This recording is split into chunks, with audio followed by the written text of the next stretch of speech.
মুসলমানরা বলে আমাদের কোরআনে কোনো ভুল নেই। 53 জায়গায় আমি ভুল ধরেছিলাম আমার মন মতো। কি ভাই, কথাগুলো শুনে আপনার তো অনেক তো নড়ে যাওয়ার কথাই। কেননা এখানে মুফতি আমির হামজা সাহেব বলতেছেন যে পবিত্র কোরআনের 53 জায়গায় তিনি ভুল ধরেছেন।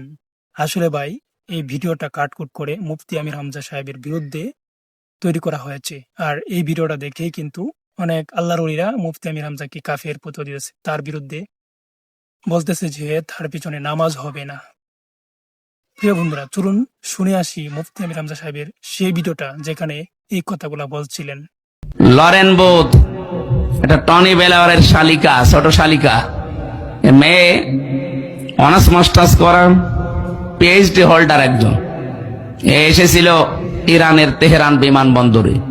এক মুসলমানকে ডাক দিয়ে বলেছে, ব্রাদার, আমি মুসলমান হব না, আমি ইসলাম গ্রহণ করব না, কিন্তু আমি ইসলাম জানতে চাই। কি পড়লে অথেন্টিক ইসলাম জানা যাবে সেটা আমাকে দিন। উনি 3 বছর একাধারে কোরআনে কারিম তাফসীর সহ পড়েছিলেন, তাও বুঝে বুঝে, আমাদের মতো আনাকুম জানাকুম না।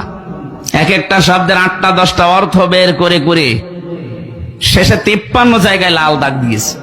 সাংবাদিকরা জিজ্ঞাসা করছে, আপনি একজন খ্রিস্টান, আপনি মুসলমান হয়ে যাচ্ছেন কোন কারণে? আমি 3 বছর একাধারে কোরআন পড়েছিলাম বুঝে বুঝে। মুসলমানরা বলে আমাদের কোরআনে কোনো ভুল নেই। 53 জায়গায় আমি ভুল ধরেছিলাম আমার মন মতো, কিন্তু আল্লাহর ইশারা যেখানে ভুল ধরি দেখি তার পরের আয়াতে ওর জবাব আল্লাহ 1500 বছর আগেই দিয়ে দিয়েছে। আমি শেষে আর নিজেকে কন্ট্রোল করতে পারলাম না। আমার নিজের বাপ দাদার ধর্ম ত্যাগ করে এই পৃথিবীর সর্বশ্রেষ্ঠ ধর্ম ইসলাম আমি গ্রহণ করলাম। কি বুঝলেন ভাই, মুফতি আমির হামজা সাহেবের এই কথাগুলোর সাথে কি আগের কথাগুলো যায়?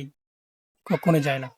তো এই ভিডিওগুলা বানানো হয়েছে মূলত আমির হামজা সাহেবকে ছোট করার জন্য, তাকে সমাজের চোখে, জনগণের চোখে খারাপ বানানোর জন্য। মুফতি আমির হামজা সাহেব শুধুমাত্র বাংলাদেশ জামাত ইসলামীর একজন রুকন, বাংলাদেশ জামাত ইসলামীর একজন সাপোর্টার, বাংলাদেশ জামাত ইসলামীর একজন এমপি প্রার্থী। তাই তাকে নিয়ে আজকে এই ধরনের বিভিন্ন ভিডিও বানানো হচ্ছে।